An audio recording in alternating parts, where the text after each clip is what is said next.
Hello mga ka-geng-geng, mga ka-Dina, mga ka-reels. Nag-order nga pala ako sa Facebook ng Facebook ads. May paninda silang tinitinda.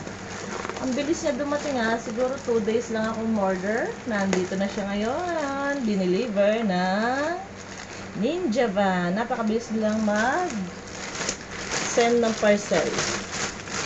Bubuksan na natin ngayon. Tignan natin kung ano ang ating in-order. Ay! Masarap kaya to. Pagkain talaga, no? Walang katapusang pagkain. Look at this! Dried mixed fruits and veggies. O, diba? Nakakapayat daw to. Ito lang ang kakainin mo. Siyempre naman, papayat ka pag ganito lang kakainin mo.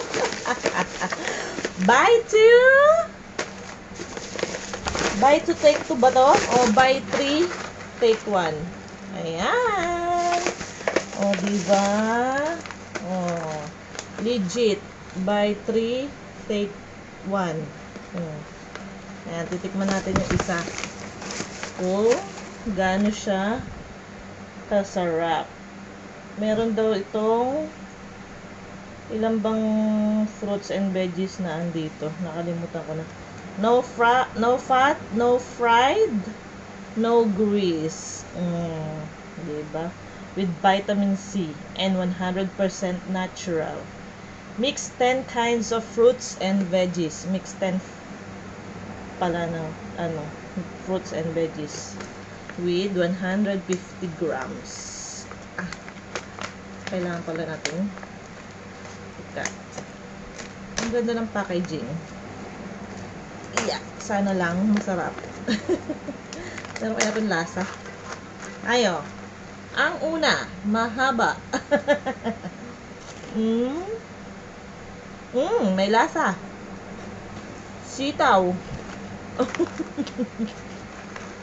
Sumunod, banana. Ano to? Hindi ko na alam kung ano to. Bahala na siya. Masarap.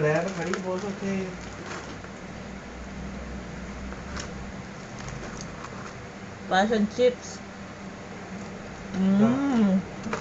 You know magkano?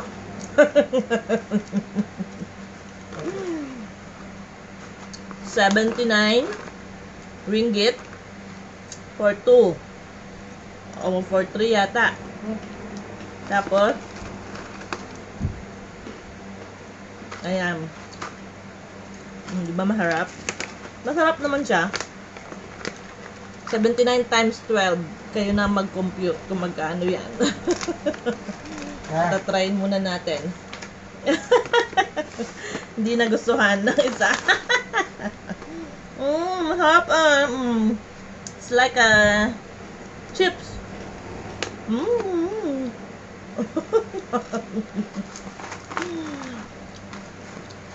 Parang siyang banana chips lang. Pero iba't ibang mga dried. Buti na lang dumating siya. Kasi mag-hostel ako sa trabaho ko. So, ilang araw ako hindi uwi. Kaya sabi sa kanya, i-deliver niya na kaagad. Kasi paalis ako ng 5. So, sige na, papasok na ako. Salamat sa panonood. Good afternoon, everybody. Thanks for watching. Bye-bye. See you on the next video. Thank you po. God bless us all.